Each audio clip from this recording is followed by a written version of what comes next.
Hello friends, मैं Malay sir आप सभी को इंग्लिश स्टार यूट्यूब चैनल पर वेलकम करता हूं।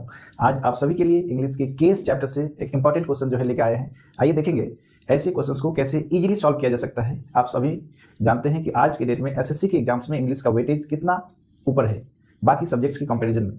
फिर भी बहुत सारे ऐसे स्टूडेंट्स हैं जिसका इंग्लिश की वजह से रिजल्ट रुक जाता है या एसएससी के एग्जाम्स देने से डरते हैं, कतराते हैं।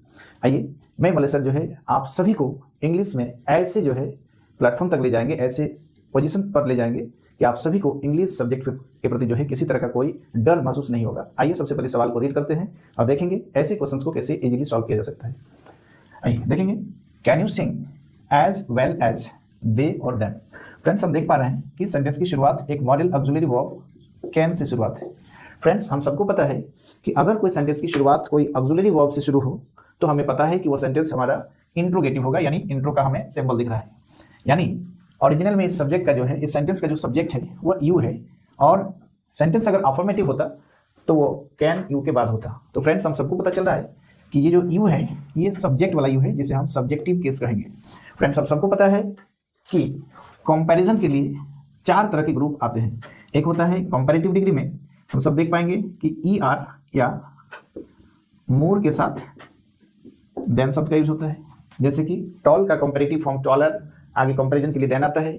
ब्यूटीफुल का comparative form more beautiful, comparison के लिए देन लगाता है।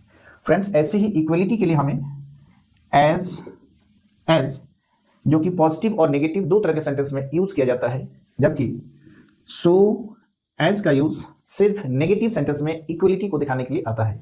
तो फ्रेंड्स, हमें याद रखना है चाहे कंपैरिजन के लिए हो या इक्वलिटी के लिए हो, दोनों तरफ का जो केस है, दोनों तरफ जो केस होगा फ्रेंड्स ये सेम केस होगा। क्या होगा?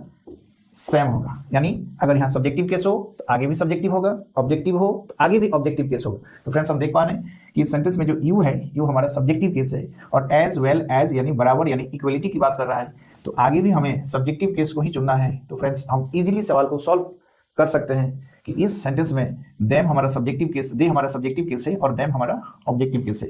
तो सब्जेक्टिव केस अपना इक्वलिटी सब्जेक्टिव केस से दिखाएगा, तो देम हमारा जो है वो एरर है। सही आंसर हमें दे चुनना है। देखिए ऐसे क्वेश्चंस को कितना इजीली सॉल्व किया गया और आप सभी कोशिश करेंगे कि केस के चैप्टर में जहां हम subjective, objective, possessive, adjective, possessive pronoun जो है केस, अलग अलग केसेस को कैसे आइडेंटिफाई करके सेंटेंस में हम कैसे इजीली अप्लाई कर सकते हैं। आप सभी जुड़े रहे इंग्लिश स्टार यूट्यूब चैनल पर। धीरे धीरे ही सही, लेकिन हम आपको गारंटी, पक्का गारंटी देते हैं कि मंजिल तक जरूर पहुंच जाएंगे। Bye bye.